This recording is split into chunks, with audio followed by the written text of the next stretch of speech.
Hello buddies. तो कैसे हैं आप सब। Welcome back to our YouTube channel KT revengers anime, जहां हम बैटल थ्रू द हेवन मांगा का नेक्स्ट एपिसोड एक्सप्लेन करेंगे। पिछले एपिसोड में हमने देखा था कि जियान ब्लैक कॉर्नर रीजन पे आ जाता है और उसे कुछ लोग मिलते हैं जिनकी हेल्प के लिए वो जाता है। अब हम उसके आगे से देखेंगे। तो जिसने पिछला एपिसोड नहीं देखा है, डिस्क्रिप्शन पे लिंक है, वहाँ से जाके देख लो और प्लेलिस्ट पे जाके देख लो बैटल थ्रू द हेवन मांगा के। तो चलिए स्टार्ट करते हैं। तो इस एपिसोड की स्टार्टिंग पे हमें लाइटिंग्स दिखती हैं और एक बंदा फाइट करता हुआ दिख रहा होता है जो किसी से फाइट कर रहा है। इसके हाथ में एक तलवार भी है। देखने से तो ऐसा लग रहा है जैसे ये हुआओ है। तो इसके बाद हमें दिखाया जाता है डेमन फ्लेम वैली के एल्डर्स को। तो डेमन फ्लेम वैली के 4th Elder 6 star Duo Huang थे और इनका नाम था जी जिहान। तभी एक लड़की चिल्लाती है वुहाओ वो एल्डर। तभी एल्डर जीजिन कहते हैं कि ब्लडी वुआओ, तुम ये अब छोड़ क्यों नहीं देते फाइट। तुम मुझसे नहीं जीत सकते, मैं तुमसे ज़्यादा ताकतवर हूँ। तो ये फाइट अब यहीं छोड़ दो और अपनी हार मान लो। तभी डेमन फ्लेम वैली के कुछ एल्डर्स येनान एकेडमी के स्टूडेंट्स को डराते हैं और कहते हैं छोटे बच्चों, अगर तुम ज़्यादा मारपीट नहीं करना चाहते और पिटना नहीं चाहते तो जल्दी से सरेंडर कर दो, वरना हम तुम्हें बहुत ज़्यादा कष्ट देंगे, बहुत ज़्यादा दर्द देंगे जो तुम सह भी नहीं पाओगे। इसीलिए जल्दी से सरेंडर कर दो। तभी वहीं खड़े एक और एल्डर कहता है कि हाँ, ये सच कह रहा है और ये सच है, अगर तुम सरेंडर नहीं करते तो हमें ये करना पड़ेगा।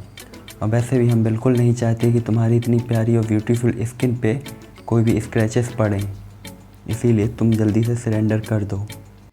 तभी एक लड़की बोलती है हमारी जेनान एकेडमी ने हमें सिर्फ लड़ना सिखाया है, लड़ो या मरो, सरेंडर की तो कोई चीज़ ही हमने कभी नहीं सुनी।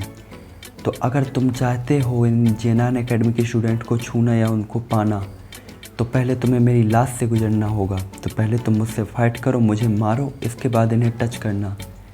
तभी एक लड़की कहती है टीचर जियो यू, और शायद ये जियोयान की बहन है।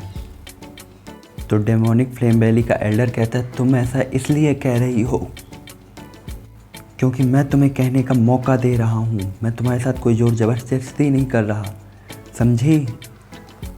तो एल्डर वुआओ चिल्लाता है लीव देम अलोन, उसे अकेला छोड़ दो, मुझसे फाइट करो। इसके बाद वो एल्डर वुआओ कहता है कि मैं अभी तक मरा नहीं हूँ ओल्ड मैन, चलो एक और रीमैच करते हैं। और इसके बाद वो अपनी एक कोई विधि जो कहते हैं उसे बुलाता है और उसको कहता है ब्लड थ्रॉड सैक्रिफाइस। तभी डेमोनिक फ्लेम वैली का एल्डर कहता है तुमने सच में, मैंने तुम्हें बहुत कम आंका है। और इसके बाद जाते हैं और फाइट करते हैं और दोनों के अटैक एक दूसरे से टकराते हैं। इसके बाद वो एल्डर कहता है डेमोनिक फ्लेम वैली का कि जेनान एकेडमी ने सच में कुछ अच्छे लोगों को रखा हुआ है, लेकिन फिर भी तुम मेरे लायक नहीं हो। और ऐसा कहने के बाद हमें पीछे वुआओ दिखाता है जिसके हाथ से तलवार गिर गई होती है और वो गिर गया होता है। इसके बाद वो एल्डर कहता है कि अब और कौन मरना चाहता है, कौन इसकी तरह मेरे साथ लड़के मरना चाहता है, बताओ। तभी एक आवाज़ आती है ये किसने कहा, कौन है वो।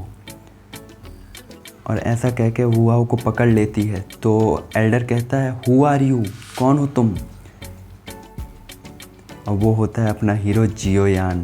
तो जियोयान कहता है बिना मेरी इजाज़त के कोई भी मेरे भाई की ज़िंदगी को नहीं छीन सकता और ना ही किसी जेनान एकेडमी के स्टूडेंट को हाथ लगा सकता। ये जिसने भी किया है उसे इसकी कीमत चुकानी होगी और वो अपनी जान दे के इसकी कीमत चुकाएगा। ये देख के सारे बच्चे चिल्लाने लगते हैं जियोयान, ये तो जियोयान है, ये तो सीनियर जियोयान है, हम सब बच गए, सीनियर जियोयान वापस आ गए, हम सब बच गए। तो वो एल्डर कहता है जियोयान, ये जियो फैमिली का लीडर जियोयान। तो जियोयान बड़े रौब से कहता है हाँ मैं जियोयान, मैंने कभी अपना नाम और आइडेंटिटी नहीं छुपाई, मैं जियो फैमिली का जियोयान हूँ और हम अपना हिसाब बहुत जल्दी बराबर करेंगे। जो तुमने मेरे दोस्तों के साथ किया है उसका, तैयार रहो। तो वो एल्डर कहता है हाँ एफर्टलेस आदमी, तुम्हारी जियो फैमिली से और जेनान एकेडमी से मेरा हिसाब बाकी है और तुम आज मेरी डेमोनिक फ्लेम वैली के सामने आ ही गए। चलो हिसाब पूरा कर लेते हैं। तुम्हें मैं यहाँ पे ख़त्म करके वो हिसाब पूरा करूँगा। तैयार हो जाओ। इसके बाद जियोन अपनी तलवार निकालता है और एक अटैक करता है और उसके अटैक को ब्रेक कर देता है। तो नीचे जो डेमोनिक फ्लेम वैली के स्टूडेंट्स और एल्डर्स थे वो सब चिल्लाने लगते हैं, कहते हैं ये तो एक हेवनली फ्लेम है, हमें बचाओ, हम इससे कैसे बचें। तो जियोन के द्वारा उस एल्डर का अटैक ख़त्म किए जाने के बाद वो एल्डर कहता है ये तो इम्पॉसिबल है, ये तो हो ही नहीं सकता। तुम तो एक सिर्फ डू हुआंग हो, 2 स्टार डू हुआंग, और तुम मेरे इस अटैक को कैसे रोक सकते हो, ये कैसे पॉसिबल है।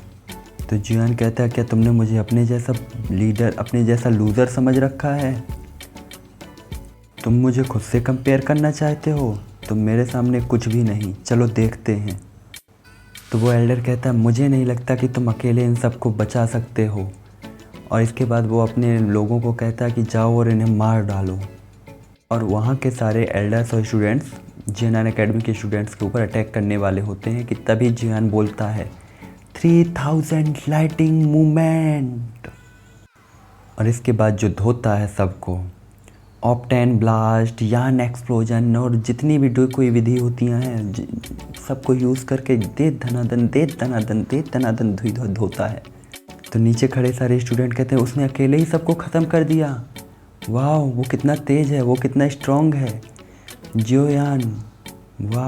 तभी एक लड़की कहती है कि जियोयान भाग रहा है, उसे पकड़ो। तभी जियोयान कहता है कि जियोयान जब तक मैं ज़िंदा हूँ ये ख़त्म नहीं होगा, मैं लौट के आऊँगा और बदला ज़रूर लूँगा, मेरा इंतज़ार करना। तभी जियोयान उसके सामने आता है और कहता है हे, ये रास्ता अभी बंद है, तुम इस रास्ते से नहीं जा सकते, रुको। और ये आवाज़ होती है लिटिल फेरी की, जिसने उसे बांध रखा होता है अपनी फ्लेम पे। लिटिल फेरी कहती है अगर मैं इसे मार दूं तो क्या कुछ होगा, क्योंकि ये 6 स्टार डू हुआंग मेरे पॉइजन के सामने कुछ भी नहीं है, ये बहुत कमज़ोर है। मुझे तो लगता है ये फेक डू हुआंग है, ये तो असली डू हुआंग हो ही नहीं सकता, ऐसा जिया कहती है।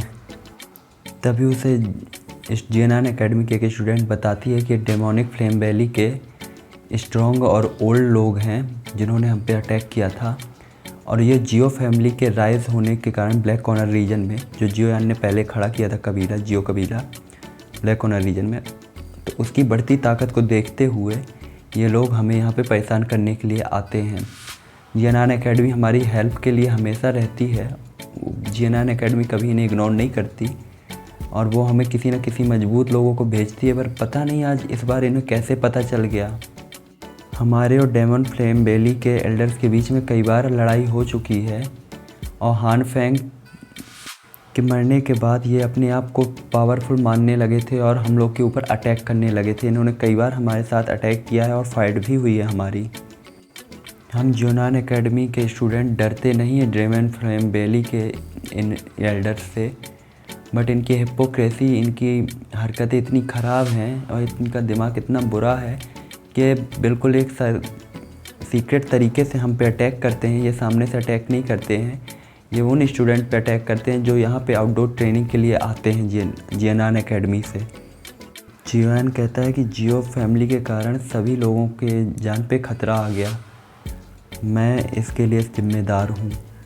तो हुआ कहता है कि क्या कह रहे हो तुम क्या कह रहे हो, ऐसा कुछ भी नहीं है। जियो सेक्ट जो तुमने ब्लैक कॉर्नर रीजन पे खड़ा किया था, इससे हमारी जियान एकेडमी की भी प्रतिष्ठा बहुत बढ़ी है और जियो सेक्ट भी अब मजबूत हो गया है पहले से, और मैं तुम्हारा इसमें फिर से स्वागत करता हूँ, वेलकम बैक जियोयान।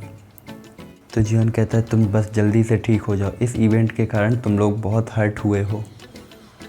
तो एल्डर हुआओ कहता है कि अभी रिसेंटली ब्लैक कॉर्नर रीजन की रॉयल सिटी में एक इवेंट होने वाला है, एक्शन इवेंट होस्ट हो रहा है, जहाँ पे बहुत सारे लोग आने वाले हैं, बहुत सारी चीज़ें आने वाली हैं।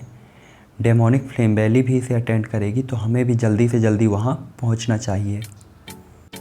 तो जियोयान कहता है तुम लोग को सबसे पहले जियान एकेडमी लौटना चाहिए, तुम लोग बहुत घायल हो चुके हो, तुम्हें रेस्ट की और हीलिंग की बहुत ज़रूरत है, इसीलिए तुम लोग जियान एकेडमी लौटो और मैं तुम लोग के लिए साथ चलूँगा ताकि तुम लोग के पीछे जो ये आएँ तो मैं इन सबको ख़त्म कर सकूँ और तुम लोग को बचा सकूँ। इसीलिए अब हमें जल्दी करना चाहिए और यहाँ से निकलना चाहिए। इसके बाद हमें कुछ महीनों का सीन दिखाया जाता है, कुछ महीनों बाद का, जहाँ पे हमें जियोयान और लिटिल फेरी और जिया दिखती हैं। तो लिटिल फेरी कहती वाह ये है ब्लैक कॉर्नर रीजन की रॉयल सिटी, ये कितनी प्यारी है। ऐसा लगता है ये ब्लैक मिरर स्टोन से बने हुए हैं, ये लाइट को रिफ्लेक्ट कर रहे हैं जो इससे टकरा रही हैं। वाह कितना प्यारा लग रहा है। ब्लैक मिरर स्टोन का प्राइस भी बहुत सस्ता नहीं है, ये बहुत महंगे हैं। और जब स्पेशली इसे किसी एक दीवार पे बनाया जाना हो तो ये बहुत महंगे हैं। और हमें वो महल भी दिख रहा होता है जिसकी तारीफ़ लिटिल फेरी कर रही है। तो जिया कहती है मुझे वो चाहिए। तो जियान कहता है कि बस चुप हो जाओ, हम यहाँ किसी और काम से आए हैं और ऐसे ही किसी और चीज़ की नॉनसेंस बातें करना हमारे लिए सही नहीं है। तो जो इम्पोर्टेंट है हम पहले वहाँ पे जाएंगे। और फिर वो बात करते करते एक मार्केट में पहुँच जाते हैं। तभी वहाँ पे दो लोग बात करते हुए कहते हैं वाह देखो कितनी सुंदर लड़की है, ये लड़की कहाँ से आई है। इसके बाद वो आदमी जियोयान को धक्का मार के कहता है लिटिल गर्ल, सुंदर लड़की तुम कहाँ से आई हो, क्या तुम हमारे साथ चल के कुछ फ़न और इन्जॉय करना चाहोगी, हम मेरे जैसे ग्रेट आदमी के साथ क्या तुम रहना चाहोगी। तभी एक आदमी कहता है ये जो नए लोग आए हैं ये फंस गए, ये टाओ वोल्फ गैंग है और ये हमेशा फॉरेनर्स को परेशान करती रहती है। फिर वही आदमी जिया की तरफ देख के कहता है कि डोंट फॉर, इसे भी मत भूलो, ये छोटी लड़की भी बहुत प्यारी है और वाइस लीडर ऑफ लव है, ये छोटी सी प्यारी सी लड़की है और ये भी बहुत काम की है। तो जिया गुस्से में एक अटैक करती है जिससे वो बहुत दूर जाके गिरते हैं और वो जिस हाथ से जिया को टच करने वाला होता है वो हाथ भी टूट टाट जाता है और वो चिल्ला रहा होता है मेरा हाथ मेरा हाथ मेरा हाथ। तो वहाँ पे खड़े लोग कहते हैं क्या ये डाउ हुआंग है। तो कुछ लोग कहते हैं नहीं नहीं ये डाउ वांग नहीं डाउ हुआंग है, लगता है टाओ वोल्फ गैंग की गलत लोगों के साथ फाइट हो गई, ये गलत चक्कर में पड़ गए।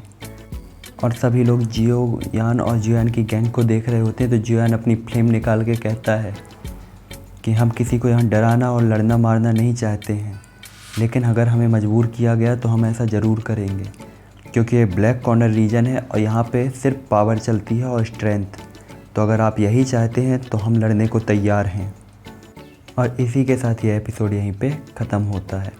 तो हम आपसे मिलते हैं नेक्स्ट एपिसोड में। Okay good bye. तो लाइक शेयर सब्सक्राइब मार दो। मैं पूरे वीडियो में कहीं भी नहीं बोलता, हमेशा लास्ट पे बोलता हूँ, तो कर दो प्लीज़ यार। Okay bye.